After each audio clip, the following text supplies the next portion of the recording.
আপনার সন্তানদের বিবাহ করাবেন, দেখছেন মেয়ের বাবা শিল্পপতি, মেয়েকে পছন্দ করেন, দেখতে সুন্দর, খবর তো নেন নাই। দেখা গেল কি ওই মেয়েরা ওই ফ্যামিলি আহমদে মুসলিম জামাতের অন্তর্ভুক্ত, ওরা অর্থ তার কাছে রাসূলকে শেষ করে মানে না। সুন্দরকে আপনার ছেলের দ্বারা মেয়েকে বিবাহ করেছেন, বিবাহ বৈধ হলো বৈধ হলো বলে, শুদ্ধ হলো শুদ্ধ হলো, বিবাহ হলো না। মুসলমান কাফের কোন বিবাহ হতে পারে না। আমাদের বাইতুল্লাহকে তারা নাপাক করে, বাইতুল্লাহ এই সরকারের আমাদের ভিসার আপনার ওই পাসপোর্ট বলেন, ভিসা বলেন, সবকিছু করে সরকারের মাধ্যমে তা হজে যা হজে যাওয়ার পুরো মুসলমান বাইতুল্লাহ শরীফ ঢোকা নিষেধ, কোনো কাফের বাইতুল্লাহ শরীফ ঢোকা নিষেধ। তারা বাইতুল্লাহকে অপবিত্র করে, রাসূলের রওজা ঘাটকে অপবিত্র করে। আমাদের হিন্দু মহারাজ আমাদের এলাকার মধ্যে আমাদের গুরুস্থানকে কবর দিয়ে দিবেন, কারণ তা হিন্দুরা কাফের। আজকে আমাদের সমাজে বসবাস করে মুসলমানের নাম দিয়ে আমাদের গুরুস্থানটা দাফন করে। এই জন্যই এগুলি ঢাকায় না, শুধু আমাদের জালমদাল মসজিদ আছে এবং সরষেবাড়িতে কয়েকটা গ্রাম তারা কাদিয়ানী অর্থাৎ আহমদে মুসলিম জামাত অন্তর্ভুক্ত হয়ে গেছে গা, তাদেরকে আমাদের দেশের সারা বিশ্বে বলা হয় কাদিয়ানী নামে তারা পরিচিত। এই জন্য কাদিয়ানীদের অন্তর্ভুক্ত আমরা কেউ হবো না ইনশাআল্লাহ। কি বলেন? এটা এক নম্বর। সর্বশেষ কথা হলো এই যে দ্বীনি প্রতিষ্ঠান, আজকে মাদ্রাসাতুল কুরআন কয়েকটা ছেলেকে পাগড়ি বদল করা হবে। এই ছেলেগুলি শুরু থেকে বসে দেখা যায় মোহতাবেশের দিলে ভাঙ্গা, ছাত্র আপনার যে পরে তারও দিলে ভাঙ্গা। আজকে আপনাকে উপহার দেওয়া হবে। কোরআন কোনো সাধারণ কোনো কিতাব না, সাধারণ কোনো বিষয় না। কোরআন যার সঙ্গে লাগে তাকে দাঁড়িয়ে বানা, যে ব্যক্তির সঙ্গে তাকে দাঁড়িয়ে বানা, যে শহরে না শহরকে দাঁড়িয়ে বানাইছে।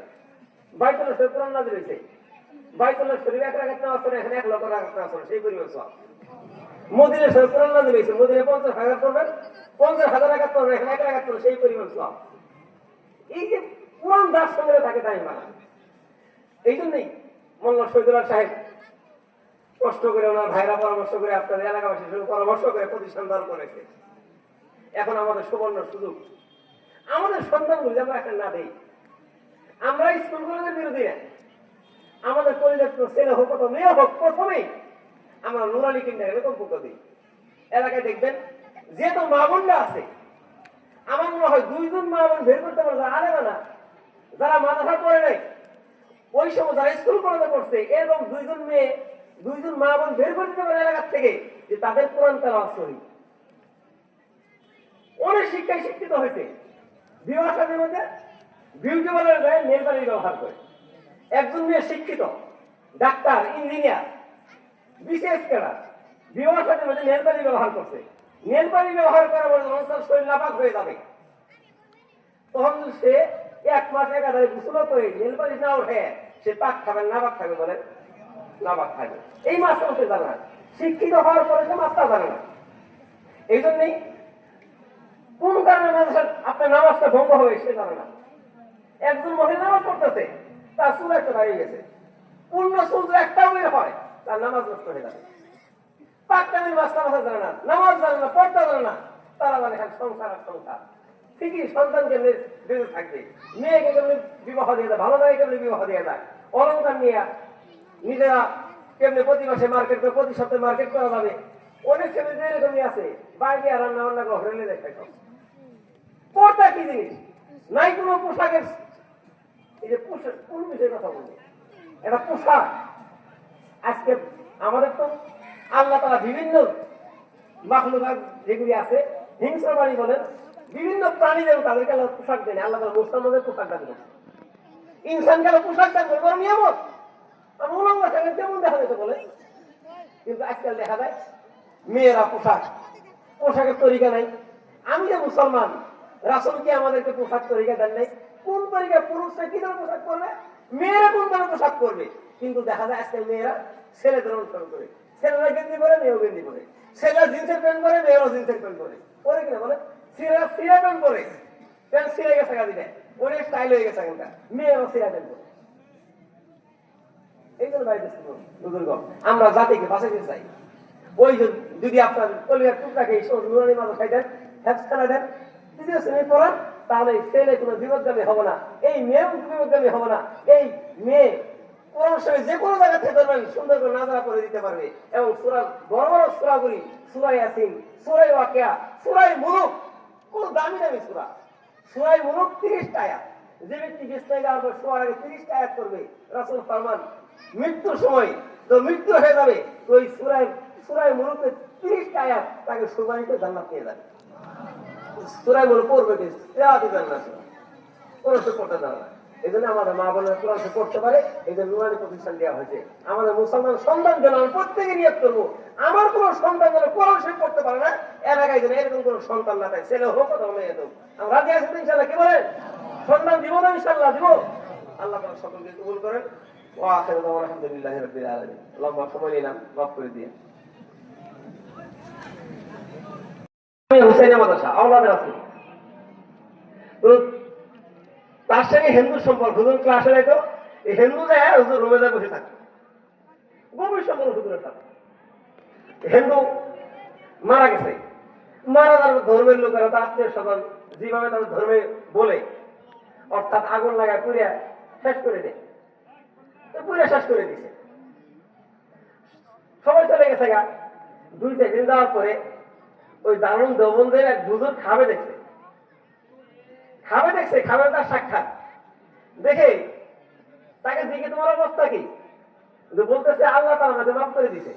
আর আশ্চর্য, তুমি যে হিন্দু, তুমি যে কাফের তো মাফ পাবে না। বলতে হযরত, আমি যখন মৃত্যু সজা এখনো মারাগত মত আসে নাই, আজরাইল আসে নাই, কে যেন আমার কানে কানে বোঝাই তোর সম্পর্ক মাদানির সাথে, আওলাদের সাথে সম্পর্ক, দারুণ দেওবন্দের মুহতামির সাথে তোর সম্পর্ক, ঈমান নিয়ে আসই। ঈমান নিয়ে আসলে এই দুনিয়ার মতো আরো 10টা বড় দুনিয়ার এত বড় তোকে জান্নাত দেওয়া হবে। তো সাথে সাথে ঈমান নিয়ে আসছি আমি। এখন তো নামাজ পড়ার সুযোগ পাই নাই, কোন নেক আমল করার সুযোগ পাই, শুধু ঈমান নিয়ে আসছি। আল্লাহ তাআলা ঈমানের বদৌলতে আল্লাহ তাকে মাফ করে আমাকে জান্নাত দিয়ে দিয়েছে। এই যে সম্পর্ক, আলেমের সাথে সম্পর্ক। আসহাবে কাহফের নাম শুনছি আমরা, নাম শুনছি। কোরআন শরীফের সূরায় আছে, সূরা কাহফ। একটা ঘটনা আছে এর মধ্যে। 7 জন যুবক এর গুহার মধ্যে আশ্রয় নিয়েছিল, এর কুকুরে তাদেরকে পাহারা দিছে। তাফসীরে কিতাবের মধ্যে লেখে আল্লাহ তাআলা কিয়ামতের ময়দানে কুকুরকে মানুষের আকৃতি দান করে জান্নাত দিবে। আর কুকুর কেমনে জান্নাত যাবে? হাদিসের মধ্যে এই কথা আছে, তখন যে ঘরে কুকুর থাকে রহমতের ফেরেশতা ঢোকে না। আপনি বর্তমানে পানি রাখছেন, শুধু পুকুরে পানি মুখ দিছে, মুখ দিয়ে পানিও নাপাক, বর্তন সহ নাপাক। এত নাপাক জানোয়ার জান্নাত কেমনে যাবে? তাফসীরে কিতাবে লেখে এই কুকুর ঈমানওয়ালাকে মহব্বত করছে, ঈমানদারকে পাহারা দিছে, তাদের সঙ্গে সম্পর্ক ছিল। এই সম্পর্কের খাতিরে আল্লাহ তাআলা কুকুরকেও জান্নাত দিয়ে দিবে। রাসূল করিম সাল্লাল্লাহু আলাইহি সাল্লাম পূর্বেকার উম্মতের ঘটনা ছিল, মুসা আলাইহিস সালাম ঘটনা শুনাইতেছিলেন। কি ঘটনা? মুসা আলাইহিস সালাম যাইতেছে রাস্তা দিয়া, তুর পাহাড়ে যাবে। এক গরিব বেচারা অসহায় বলতেছে, পয়গম্বর আমি খুব অভাবী, একদিন রিজিক পাইলে 3 দিন রিজিক পাই না, একদিন খানা পাইলে 3 দিন উপবাস থাকি। এই যে কষ্ট, আমার কষ্ট সহ্য হয় না। যেহেতু আপনি আল্লাহর সঙ্গে কথা বলতে চান, দয়া করে আমার কথাটা বলেন, আমার যে 1 বছরের রিজিক একসঙ্গে দিয়ে দিক আল্লাহ তাআলা আমাকে, আমি 2-4 দিন যা ভালো করে খায়া থাকবো, না পাইলে না পাবো, কিন্তু আমি এই কষ্ট সহ্য হয় না, আপনি আল্লাহর কাছে দরখাস্ত করবেন। মুসা আলাইহিস সালাম গেছে, পাঁচ আল্লাহ তাআলা মঞ্জুর করে নিয়ে এসে দিয়েছে 1 বছর তার রিজিক সে পেয়ে গেছে। এইভাবে চলতেছে কিছুদিন। ওই সময় তো মানুষ হায়াত বেশি পাইছে, 100 বছর, 200 বছর, 300 বছর বাঁচত। তো মুসা আলাইহিস সালাম স্মরণ হয়েছে, এই ব্যক্তিকে আমি দোয়া করে নিয়ে দিলাম, রিজিকের ব্যবস্থা আল্লাহ তাআলা করে দিল, দেখি তার খবরটা। সে হাতটা তার বাড়িতে গেছে, বাড়ির পাশে যায় দেখে আলিশান বিল্ডিং, হাজার হাজার মেহমান তার বাড়িতে। মুসা আলাইহিস সালামের তো খাবারই ছিল অল্প, রিজিক আল্লাহ তাআলা দিছে, এই রিজিক দিয়ে তো সে বিল্ডিং করতে পারবে না, মেহমানদারি করতে হবে, এটা কোথায় পাইল? আল্লাহ তাআলা দিয়ে, আল্লাহ আপনি যে পরিমাণ রিজিক দিলেন, সেই পরিমাণ রিজিক এই পরিমাণ তো হওয়ার কথা না, সে কোথায় পাইল? আল্লাহ তাআলা মুসা আলাইহিস সালাম বললেন, মুসা আমার ওই বান্দা তোমার ওই উম্মত আমার সঙ্গে ব্যবসা করছে, যে কথা বলার আমার উদ্দেশ্য, আমি এক ব্যবসা করছি। কি ব্যবসা? আমি যাকে রিজিক দিছিলাম, যে পরিমাণ রিজিক দিছিলাম, সে খাই নাই, শুধু খাই নাই, পেট ভরে নাই, সে তার গরিব আত্মীয়ের সঙ্গে খাওয়াইছে, এলাকার গরিব ডাইকে নিয়ে খাওয়াইছে, মেহমানকে মেহমানদারি করছে, আর বিভিন্ন সোয়ালি গেছে তার কাছে, কাউকে ফেরত দেয় 60 সে খরচ করে দিছে। সে আমার সঙ্গে আজীবন ব্যবসা করছে। এই ব্যবসার খাতিরে আমি তার মালের মধ্যে বরকত দিয়ে দিচ্ছি। আপনাদের কেন সুযোগ করে দিই ব্যবসা করার জন্য। ঝাউগারা কিন্তু এরকম বড় কোনো প্রতিষ্ঠান নাই। মাঝে মাঝে এই ইউনিয়ন আমরা ভাবি, খেয়াল করি, দোয়াও করি, আল্লাহ এই ইউনিয়ন সবাইকে তুমি হেদায়েত দিয়ে দাও। তারা 3 ভাই আলিম একটা প্রতিষ্ঠান শুরু করছে, কবিমাথা শুরু করছে। আমরা একটু সহায়তা করি, 4 ভাই আমরা সহায়তা করি, এই প্রতিষ্ঠান কিভাবে চলবে বলেন? প্রতিষ্ঠান কিভাবে চলবে? মাল তো আমি নিয়ে আসি নাই, আমি নমঙ্গ হয়ে আসছি, মাল তো আমাকে আল্লাহ তাআলাই দিছে। এই আকল, যে আকলের মাল কামাইছি, ব্যাংকে চাকরি করছি, বিভিন্ন অফিসে চাকরি, আকল তো আল্লাহ তাআলাই আমাকে দিছে। আমি তো কি শুনে আসিনি। এই জন্য এই দিন নষ্ট হয়ে যায়, মাদ্রাসা নষ্ট হয়ে যায় আমাদের সহায়তা না করার কারণে। আল্লাহ তাআলা কেন পাতে ধরবেন আমাদের? এই জন্য আমি লম্বা কোনো কথা না, সংক্ষিপ্ত আকারে এই মাদ্রাসা জরুরত 2 তলা বিল্ডিং 3 সেট টাকা 3 সেট কেনা হবে। বাথরুমের পরিবেশ সুন্দর না, যারা পড়ে তারা সাধারণ কোনো ব্যক্তি নেই, আল্লাহ বা রাসূলের মেহমান, রাসূলের মেহমান, আল্লাহর মেহমান। এই যে মেহমানদের সুব্যবস্থা করার জন্য, থাকার সুব্যবস্থা করার জন্য তারা সুন্দর করে থাকতে পারে, ছাদের দরকার, রোডের দরকার, সিমেন্টের দরকার, বালির দরকার, এইটার দরকার। আমরা একটু খুশি বসি, আমরা 10 জন লোক দাঁড়াবো 10,000 টাকা। আমি কিন্তু কালো সময় লোক না, দিলে যাচ্ছে, এই জন্য করতেছি। বলি একটু ভাই, বলি আল্লাহর রাস্তা বলবো।